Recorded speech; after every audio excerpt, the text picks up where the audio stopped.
Here we have the outside of the Elddis Majestic 115. If we firstly come to the battery locker, just here, you will see the leisure battery, and then we have mains hookup just here. Directly beneath this you will find the flue for the boiler and the space heater. You do not need to do anything with these, just make sure that nothing is obstructing them. We then have the external shower hose point. So if we firstly push this blue part towards the van, the dust cover will pop out. Then if we get the hose itself, we then plug it in, and then as long as the 12 volt is on inside the van and the water pump has been turned on, this will then go under pressure, and again to remove just push and it will then pop back out again.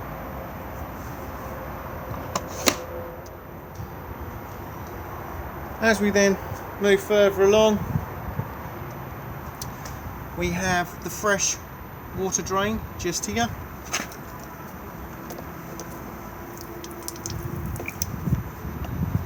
And then directly underneath you will see the spare wheel, which winds down.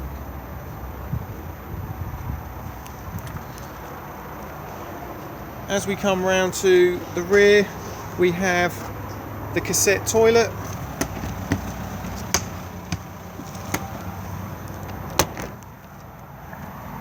So to remove the cassette, lift and then pull towards you. Before use, remove cap and then add your toilet chemical and a small amount of water. We also empty the cassette from this point here. Just remember that when you pour away, that you hold this button in to release the vacuum inside.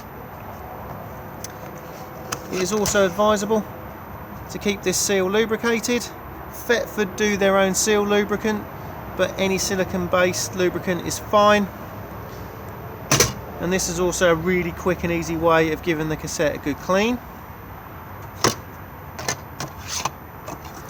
All of these cassettes are now on wheels with extendable handles.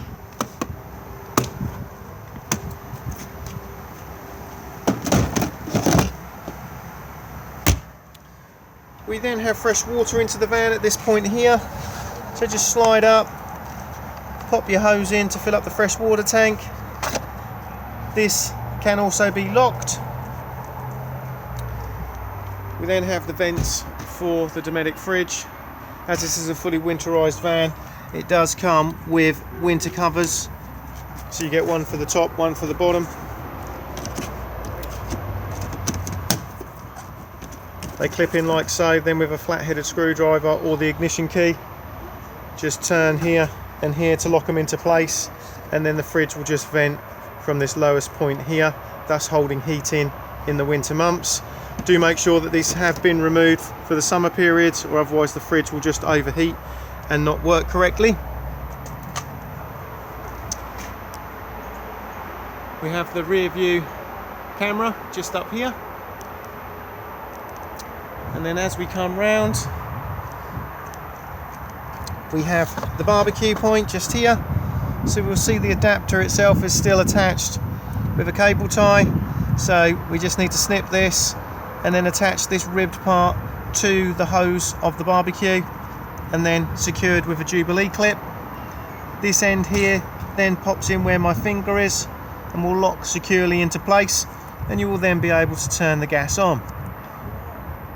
To release, all we do is we push on the collar, push it up, and it will then pop back out again.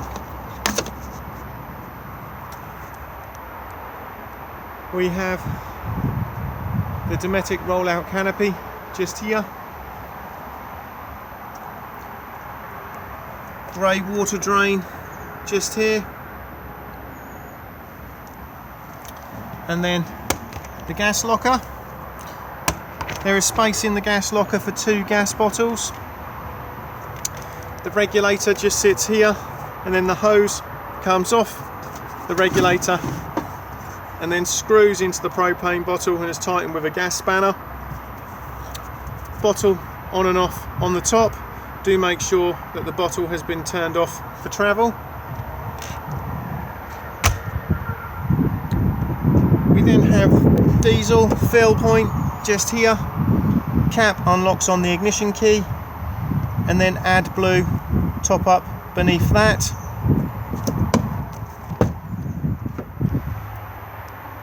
Tyre pressures on the door pillar,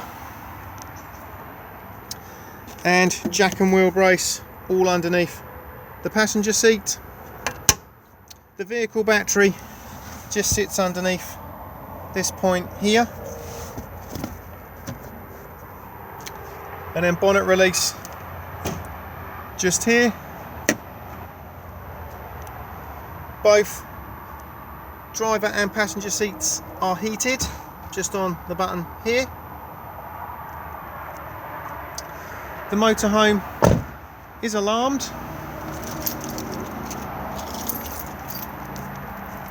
so when we lock the motorhome, you will get a chirp to let you know, and then when we unlock it, you will get 2 chirps. What we heard firstly then, if I do it again, it's just letting you know that one of the doors has not been shut correctly, or that the bonnet sensor is not down. So let me just make sure, and then if we try again, you will now get a single chirp to let you know it's locked. What we can also do, so if we unlock it again now with the 2 chirps, is put it in a pet friendly mode. Pet friendly mode is handy if you've got a pet roaming around inside and you want to have the alarm armed on the outside, or if you also want to sleep in the van with the alarm on. All we do is press the fob once, and then for a second time you will get a single high pitch chirp basically, which is letting you know it's in pet friendly mode. As soon as we unlock it again, it will then resort back into factory mode.